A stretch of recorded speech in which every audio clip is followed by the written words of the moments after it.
Hello and welcome back, and today I want to talk about some brand new NAS from the guys at Asustor. Now Asustor is a brand that I talk about on this channel, nowhere near as much as some of the other brands, but there are some great things coming out of them at Computex 2019 at the end of May, and some of these I've already featured on the blog, but I wanted to really let you guys know here on the YouTube channel more about them. I'm going to talk about 2 devices in this video and 4 devices in the other video. The 2 I want to talk about today are the 2 of the brand new 2.5Gbe NASs that they are releasing.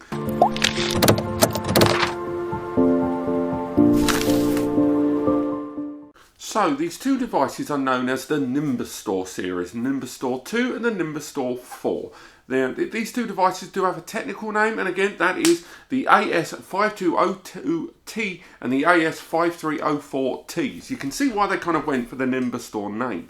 Now there are lots of things about these brand new 2 and 4 bay NASs that are worth getting excited about. First and foremost, I've already mentioned it, but let's address it again.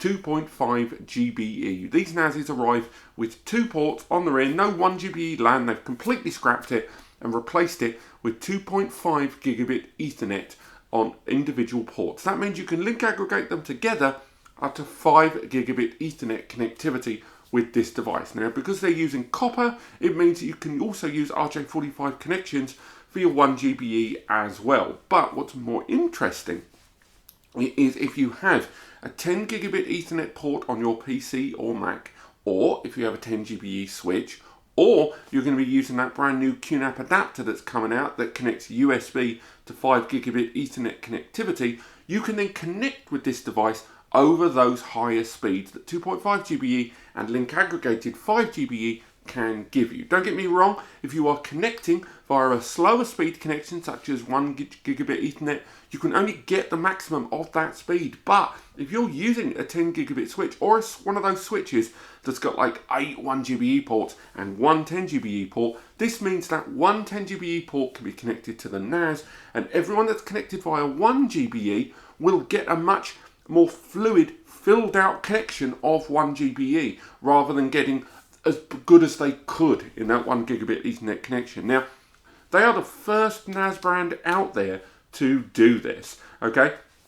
First and foremost, we have seen 10Gbe NASs out there, don't get me wrong, but this is the first time we've seen 2.5Gbe as a NAS. And for those that have been watching this and the other YouTube channel, you'll know that Eddie is always banging on about the fact that 1Gbe is just not cutting it anymore. And although 10Gbe, although cheaper, isn't actually the low enough price point for a number of us, 2.5Gbe is still incredibly appealing.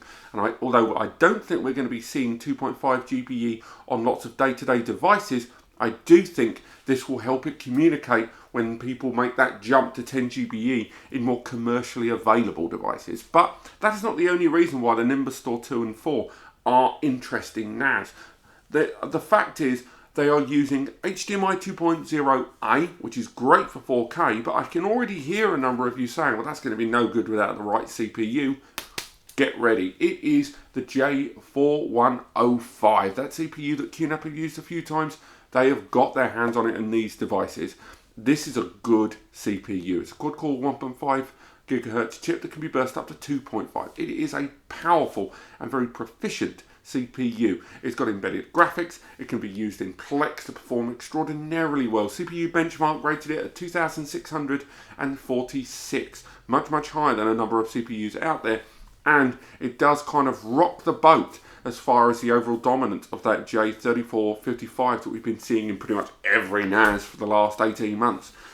Along with this, the device also supports USB 3 on the rear, but of course this is for external and peripheral devices. But much like QNAP, and I'm sorry to keep making comparisons, their software is a lot more tailored towards third-party apps and a much more evolving platform. ADM, which is going to be a newer version out in beta soon, supports BTRFS. It has much vastly improved backup and replication and synchronization tools, both locally with NAS and cloud platforms.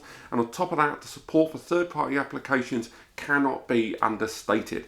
Whereas they don't have a lot of the first-party apps that some of the other bigger brands have, they do have a very good range of them and a number of mobile apps. But what I will say is if you're going to run a VM Asustor NAS uses VirtualBox as their chosen app. Don't get me wrong, it's not first party, but for those that have ever tinkered around with VirtualBox for things like Hackintosh and stuff like that, you are going to have a lot of fun. And this is a nice, proficiently powerful device that arrives with either 2 or 4 bays of storage. Now, those 2 or 4 bays of storage, it's also worth mentioning, of course, support the very latest hard drives, all the way up to 14 TB with those Seagate Iron Wolves, and of course, bigger drives are incoming. Hopefully, we're going to see some of that at Computex at the end of the month.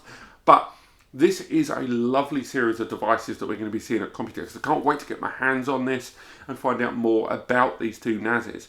Of course, this isn't the only thing that Asustor are putting out there for the end of this year, and the devices we're going to be talking about in the next video are definitely going to be of interest to you power NAS users that have heard a lot of good things about 2.5 GBE, but want a little bit more in all the other departments, so do check those out. Otherwise, thank you so much for watching. Don't forget to like and subscribe, and of course follow this channel at the end of this month at Computex 2019. Cheerio.